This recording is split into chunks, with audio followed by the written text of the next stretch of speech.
Tekken-only fighting game series enjoyed by normies and popular outside of just fighting game crowd.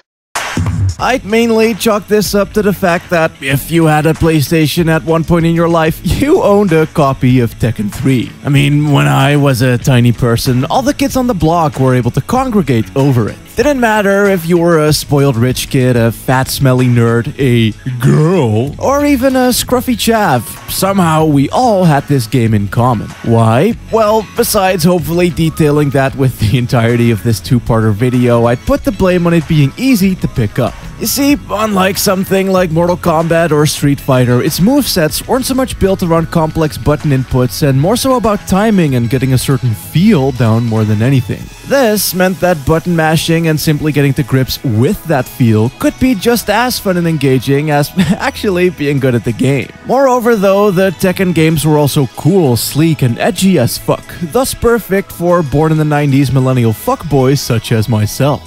I mean, when you see a demon CEO and his angel waifu looming over the dark dank city, whilst also being bombarded with boxing kangaroos, dragons, robots, wood, and a farting dinosaur, how could one possibly resist? Well, at first quite a few people did, actually. Round 1.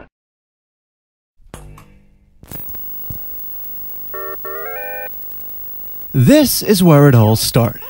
No, really. Namco games on the PS1 used to do that thing where they loaded the main feature whilst also letting you dick around in some old-ass arcade games. They even had a patent for this, and it was super serious.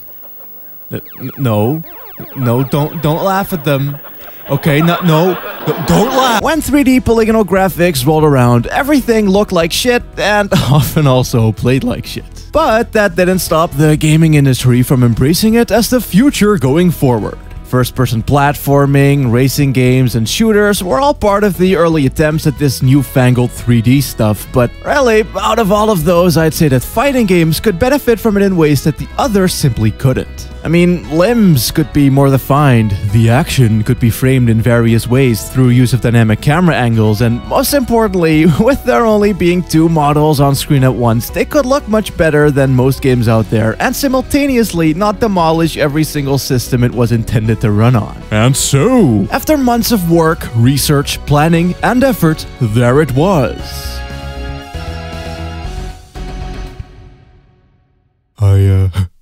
I'm of course talking about Virtua Fighter and not Tekken.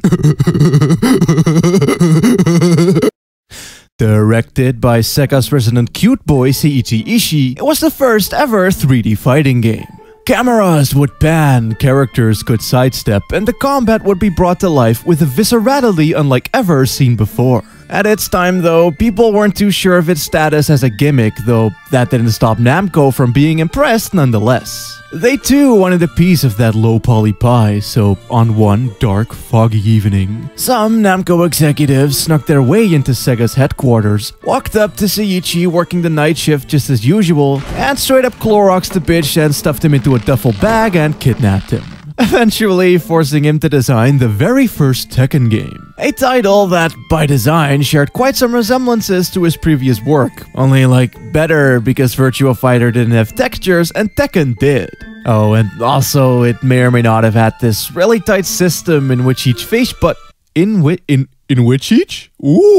which each face button corresponded to a single limb. X for one leg, circle for another, and the same one for the fists being controlled by square and triangle. Movement, of course, would be done with a D-pad, however, walking backwards let you block oncoming attacks, which gave the combat a rather weird fencing-like feel. Constantly stepping back and forth, switching between offensive and defensive mode, trying to bait your opponent into attacking so you can block and parry. And naturally, the combos were performed by pressing the limb buttons in certain orders along with holding down a specific direction on the D-pad. Certain moves though could only be executed from certain positions, like while standing up or mid-moon jump, or off of the back of other combos. All of these techniques, anyway, could be categorized into 3 different categories, being mid-attack, low attack, and high attack, with the blocking working accordingly, requiring you to squat down and hold back to be able to defend against a swift floor sweep. And yeah, that's basically it. For its time, this shit was all kinds of sensual, and it still is in some ways, if only for it being a bit, slow.